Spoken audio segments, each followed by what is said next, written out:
Esta es la historia de La gente detrás de las paredes.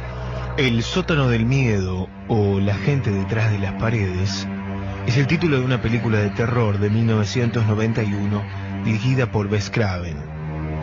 Nosotros vamos a contar una historia real que bien podría tener ese mismo título y que ocurrió muchos años antes, pero de verdad. El barrio de Belgrano es señalado por todas las inmobiliarias que trabajan en Capital Federal como el barrio más fantasmagórico. Algunos hablan, refiriendo a la actual embajada de Alemania en la avenida Luis María Campos, pasando a la iglesia de San Benito, como el lugar, el portal de la entrada de los fantasmas y demonios a toda la ciudad. Allí estaba la casa de los Blaquier, hasta que se vendió. Parecía deshabitada. Nadie quería entrar, ni los chicos querían ir a buscar la pelota. Parece que hubo un crimen de verdad. Consultamos al periodista e historiador Enrique Mario Magliocchi y dijo que fue de la familia Tornstein que la mandó a construir. A principios de siglo se ofrecían grandes recepciones y era desde ahí de donde partían los globos piloteados por Jorge Newbery. Después la compró un italiano de apellido Casulo y luego los Blaquier. Parece que en esa casa hubo una muerte, un crimen del que todos hicieron silencio. La casa finalmente se cerró. El parque se convirtió en una selva impenetrable. No se podía vender, hasta que la compraron los alemanes. La casa está supuestamente poseída, no por fantasmas, sino por demonios. Dicen que la iglesia de San Benito, que es lindera a la casa, era la única parroquia de Buenos Aires que oficialmente puede realizar exorcismos. Se cree entonces que los demonios, como no pueden entrar a la iglesia, vagan por los jardines. Pero la historia que yo te voy a contar hoy ocurrió en la calle Maure.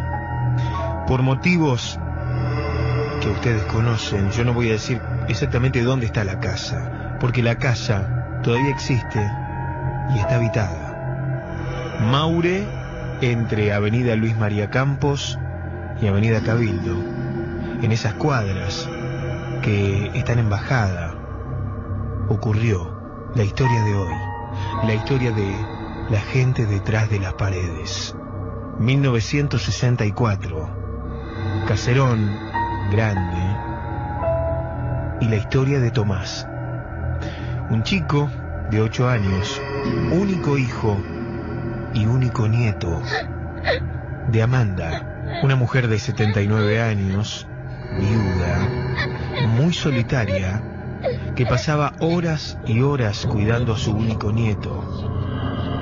El padre de Tomás trabajaba mucho, sobre todo después de la muerte de su mujer. Tomás tenía solo a su papá.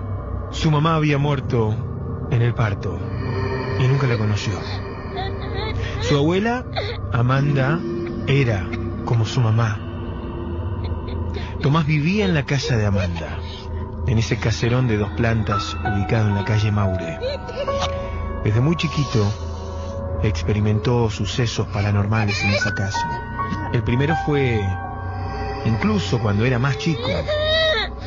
Él hablaba, él le contaba a su papá que había mucha gente en la casa de la abuela. El padre primero no le daba mucha importancia, creía que tenía que ver con estos de los amigos invisibles. Sin embargo, al hablar con su hijo, él le decía que cuando se iba a dormir muchas voces le hablaban, que no se podía dormir porque le contaban cuentos, pero que a veces gritaban o se ponían a llorar. Una noche, cuando Tomás ya tenía 8 años, se fue a dormir. Las luces se apagaron, su abuela Amanda se fue a su habitación y él quedó solo en medio de la oscuridad. El cuarto era enorme. Lo primero que sintió fueron voces que lo llamaban por su nombre. Tomás, Tomás, Tomás, Tomás, Tomás, Tomás. Profundos quejidos que venían de algún lugar de esa habitación, como si estuvieran atrapados como si no pudieran escapar. Eran voces de personas sufriendo. Le hablaban, lloraban, gritaban. Tomás miraba para todos lados y no veía a nadie. Incluso llegó a sentir cómo le respiraban en el oído.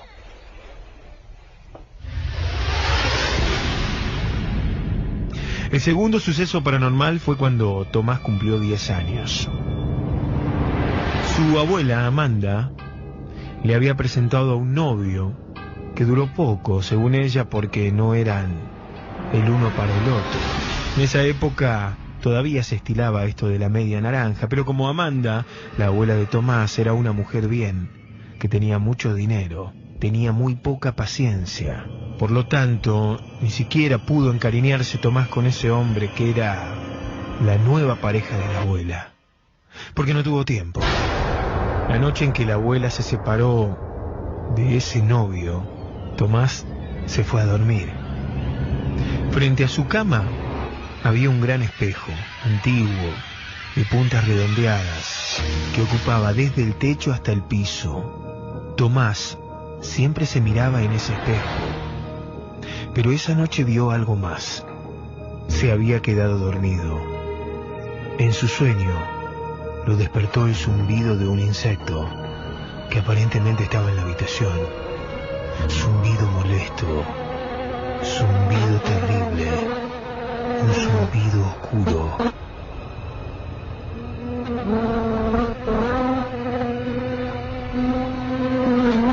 De un insecto que, al abrir los ojos, no estaba. Cuando se despertó, se vio a él mismo, acostado mirándose. Arriba de la cama había un crucifijo de madera grande, tallado a mano, un regalo que le habían hecho unos amigos europeos a Amanda. Arriba del crucifijo, Tomás vio una cara, la cara de un hombre saliendo de la pared, y dos brazos, cada uno al costado del crucifijo, largos brazos con dedos largos y uñas largas, que estaban bajando y que iban directo a los hombros de Tomás. El grito que pegó el chico se escuchó en todo el barrio de Belgrano. La abuela, Amanda, sobresaltada, fue a ver qué pasaba. ¿Qué pasa? ¿Qué pasa? El chico le contó lo que vio. Encendieron las luces y claramente no había nada. Lo extraño fue que la abuela le dijo que nunca le contara a su papá lo que él había vivido. La casa de Amanda, de la abuela de Tomás, siempre estaba en construcción. Siempre había una mancha de humedad que tapar. Siempre estaba disgustada Amanda, porque decía que la humedad que venía del Río de la Plata le estaba, literalmente, pudriendo la casa. Era verdad, la casa era muy linda, pero constantemente estaban pintándola. Constantemente estaban arreglándola. El aspecto exterior de la casa estaba bastante disimulado por las enredaderas que cubrían toda la pared. Incluso, aún hoy, si pasás por el frente de la casona de la calle Maure, vas a ver cómo las enredaderas cubren desde el piso hasta las ventanas de los cuartos superiores. En ese momento, las enredaderas también estaban. Cuando Tomás cumplió 12 años, su papá murió. No se sabe muy bien cómo. Se fue a trabajar y nunca volvió. Fue la abuela Amanda la que le dio la mala noticia, de una manera particular que aún hoy Tomás recuerda. Tomás hoy es un hombre grande, de más de 70 años, también abuelo. Tomás contó esta historia y en primera persona dijo: me acuerdo como si fuera hoy el día que mi abuela Amanda me contó que mi papá no iba a volver. Se sentó conmigo en la cocina, preparó la pava. Siempre tomaba mate, a mí me servía mate cocido. Me sirvió las galletitas que a mí me gustaban, me dio el mate cocido. Se sentó frente a mí, me miró a los ojos. Recuerdo que estaba casi sonriendo y me dijo: tengo dos noticias para darte, una buena y una mala. La buena es que no vas a tener que sufrir cuando sea grande, con ningún tipo de entierro ni velatorio. La mala es que tu papá se murió. No va a volver nunca más. Con esas palabras me lo dijo, y aún hoy, tantos años después, recuerdo la frialdad. Y también recuerdo lo macabro de mi abuela Amanda. 2 años después de la muerte de mi papá, mi abuela Amanda falleció. Unos meses después, sucesión de por medio, la casa de la abuela Amanda quedó para mí. La vacié, la empecé a reciclar y descubrí algo que cambió mi vida para siempre. Detrás de ese espejo de la habitación, ese que me atormentaba de chico, había algo. Recuerdo como si fuera hoy la tarde en la que fui a desmantelar la casa de la abuela Amanda.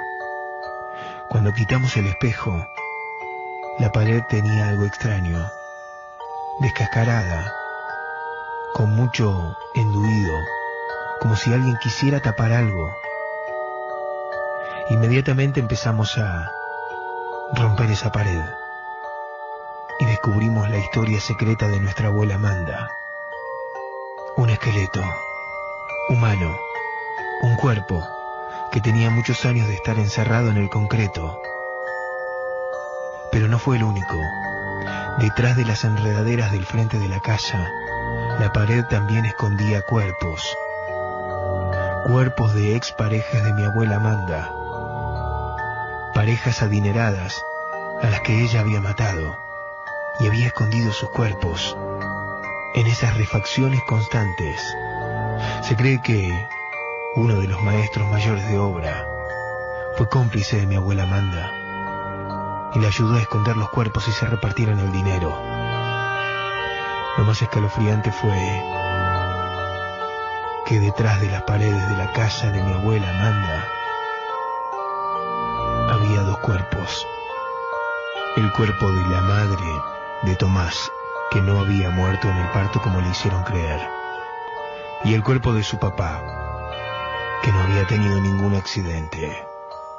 Aún hoy, Tomás se pregunta por qué su abuela hizo eso, por qué mató a todos y por qué escondió a la gente detrás de las paredes.